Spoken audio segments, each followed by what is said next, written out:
Hello students, आपका मेरे channel mathematics bye आजाद sir में स्वागत है।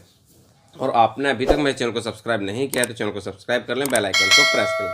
तो बेटा आज हम आपकी 8वीं क्लास की विज्ञान की वर्कशीट नंबर 37 करने वाले हैं, जो कि 26 दिसंबर बेटा फरवरी होएगा यहाँ पे। ठीक है, ये मिस प्रिंटिंग आ रही है साइंस की। उसमें बल तथा दाब कहता है कोई वस्तु बिना बल लगाए अपने आप गति नहीं कर सकती और ना ही अपनी दिशा बदल सकती है।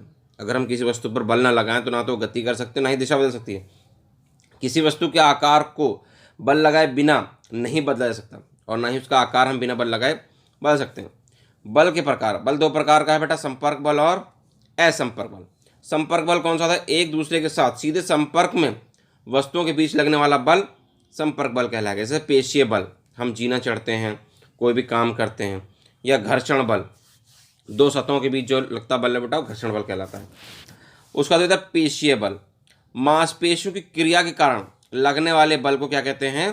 पेशीय बल। मांसपेशियां जो हमारे हाथ पैर काम करते हैं। ठीक है, आगे, क्या आप बगैर छुए पानी की एक बाल्टी को उठा सकते हैं? बिल्कुल भी नहीं उठा सकते जी। क्या आप बगैर छुए नहीं उठा सकते? नहीं उठा सकते हैं। क्या आप मेज पर रखी किसी किताब को बिना छुए उठा सकते हैं? नहीं उठा सकते हैं जी। ठीक है, हाथ लगाना ही पड़ेगा, किताब उठानी तो हाथ लगाना ही पड़ेगा, बाल्टी उठानी तो। अब देखिए यहाँ बेटा, मांसपेशियां ही हमारे शरीर में होने वाले गति से संबंधित सभी गतिविधियों को करने में सक्षम होती हैं। मांसपेशियां ही जो गति संबंधित क्रियाएं होती हैं उनको करने में सक्षम होती हैं। बैल, घोड़ा, गधा, ऊंट जैसे जानवर हमारे लिए विभिन्न काम करने के लिए पेशीय बल का उपयोग करते हैं। ठीक है, पेशीय बल को तभी लगाया जा सकता है जब वह किसी वस्तु के संपर्क में हो, इसलिए इस बल को क्या कहते हैं? संपर्क बल कहा जाता है। जो पेशीय बल हम लगाते हैं दो वस्तुओं के संपर्क में आने से, इसलिए हम इसको क्या बोलते हैं? संपर्क बल कहते हैं। उसका बाद बेटा आपका घर्षण बल। घर्षण बल क्या होता है? जो दो वस्तुओं की सतह के बीच लगता है वो कहलाता है आपका घर्षण बल। हम दैनिक जीवन में अनुभव करते हैं कि जमीन पर लुढ़कने वाली गेंद धीमे धीरे की गति जो होती है, धीरे धीरे क्या होती है? कम हो जाती है और अंत में वह रुक जाती है। ठीक है, तो ये घर्षण बल के कारण होता है, क्योंकि ज़मीन की सतह से वो पहिए टकराते हैं, चलते रहते हैं और वो क्या होती है? रुक जाती है। नाव भी चलना बंद कर देने पर कुछ दूर चलकर रुक जाती है। अगर नाव भी चलाना बंद कर दें, हम चप्पू ना मारे उसके अंदर, तो क्या होगा? वो भी चलना बंद हो जाती है, रुक जाती है। इंजन के बंद होने पर कार या स्कूटर रुक जाते हैं। इंजन अगर हम बंद कर दें तो कार या स्कूटर रुक जाएंगे। इन सभी में कोई भी बल वस्तुओं पर कार्य करता हुआ नहीं दिखता है। हमें दिख तो नहीं रहा कि कोई वस्तु कोई कार्य नहीं कर रहा कि रुक गई वो। इन सभी उदाहरणों में गति की स्थिति को बदलने का कारण क्या है? घर्षण बल है। जो गति की स्थिति बदल गई, चलते चलते रुक गई या धीमी हो गई, वो किसके कारण हो गई? घर्षण बल के कारण हो गई। घर्षण बल हमेशा सभी गतिशील वस्तुओं पर कार्य करता है, सब गतिशील वस्तुओं पर कार्य करता है और विपरीत दिशा में करता है। इसकी दिशा हमेशा गति की विपरीत दिशा में होती है। गति आगे की तरफ कर रही होती है, घर्षण बल पीछे की तरफ लग रहा होता है।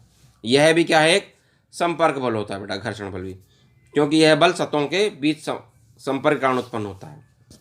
क्योंकि बल भी क्या होता है? सतहों के बीच संपर्क के कारण उत्पन्न होता है। अब कहता है स्वयं को जांचिए बेटा। अब प्रश्न देखते हैं हम इसके बेटा। पहला प्रश्न देखिए, कहता है निम्नलिखित में संपर्क और असंपर्क बल को पहचानिए। निम्नलिखित में क्या करना है बेटा? हमें संपर्क और असंपर्क बल को पहचानना है। तो बेटा ए का आंसर देखिए, उसने कहा है नाव को खेना बंद कर देने पर रुक जाना। नाव को खेना बंद कर देने के, चप्पू अगर चलाना बंद कर दो तो रुक जाना, ये कौन सा बल है बेटा? ये भी आपका संपर्क बल, क्योंकि घर्षण बल के कारण रुकते, पानी उस पर घर्षण बल लगाता है। तो क्या है बेटा? ये संपर्क बल है। ठीक है बेटा, संपर्क बल है। बी पार्ट का आंसर क्या हो जाएगा बेटा? एक व्यक्ति का पानी की बाल्टी को उठाना संपर्क बल है बेटा। जब तक हाथ नहीं टच नहीं करेंगे तब तक उठा नहीं सकते। ये भी कौन सा बल है आपका? संपर्क बल बेटा। ठीक है, अब सी पार्ट देखिए बेटा। सी क्या है आपका? एक व्यक्ति का हथौड़े से कील को ठोकना। जब तक कील से हथौड़ा टकराएगा नहीं, संपर्क नहीं करेगा, तब तक वो कील ठुकेगी नहीं। तो ये भी कौन सा बल है बेटा? संपर्क बल है। कौन सा बल है बेटा? संपर्क बल। ठीक है, अब देखते हैं क्वेश्चन नंबर 2 क्या कहता है बेटा। कहता है जमीन पर लुढ़कती हुई गेंद क्यों धीरे धीरे धीमी हो जाती है? क्योंकि ज़मीन पर जब कोई गेंद लुढ़कती है तो उसके ऊपर बेटा घर्षण बल कार्य कर रहा होता है और घर्षण बल के कारण क्या होती है, गेंद की गति धीरे धीरे धीमी हो जाती है। ठीक है, देखिए इसका आंसर किस तरह से लिखा है हमने। आंसर है ये दूसरे प्रश्न का, आंसर है ये किसका बेटा, दूसरे प्रश्न का। ठीक है, कहता है घर्षण बल के कारण जमीन पर लुढ़कती हुई गेंद धीरे धीरे धीमी हो जाती है। ठीक है बेटा, यही बात हम जानते हैं, क्योंकि घर्षण बल लगता है जब गेंद लुढ़कती है, तो गेंद की दिशा के विपरीत दिशा में कौन सा बल लगता है, घर्षण बल लगता है, क्योंकि वो ज़मीन से टकराकर चल रही होती है ज़मीन से। ठीक है बल, ठीक है, लुढ़कती हुई, तो घर्षण बल के कारण क्या होती है, लुढ़कती हुई गेंद धीरे धीरे धीमी हो जाती है। अब देखते हैं बेटा क्वेश्चन नंबर 3 क्या कहता है। कहता है घर्षण बल किस प्रकार का बल है, संपर्क या असंपर्क बल, समझाइए। तो बेटा घर्षण बल जो है वो आपका संपर्क बल होता है, क्योंकि ये दो सतहों के बीच में लगता है, दो सतहों के बीच में संपर्क के कारण आपके आपस में दोनों सतहें एक दूसरे संपर्क में होती हैं, इसलिए बल लगता है, इसलिए इसको क्या बोलेंगे हम, घर्षण बल को संपर्क बल बोलेंगे। तो देखिए बेटा इसका आंसर किस तरह से दिया है हमने, ये है बेटा प्रश्न नंबर 3 का आंसर।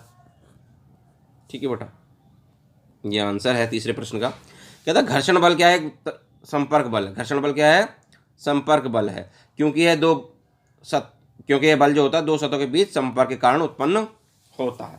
समझ गए बेटा क्यों है संपर्क बल, क्योंकि ये तभी उत्पन्न होता है जब दो सतहों के बीच संपर्क होता है।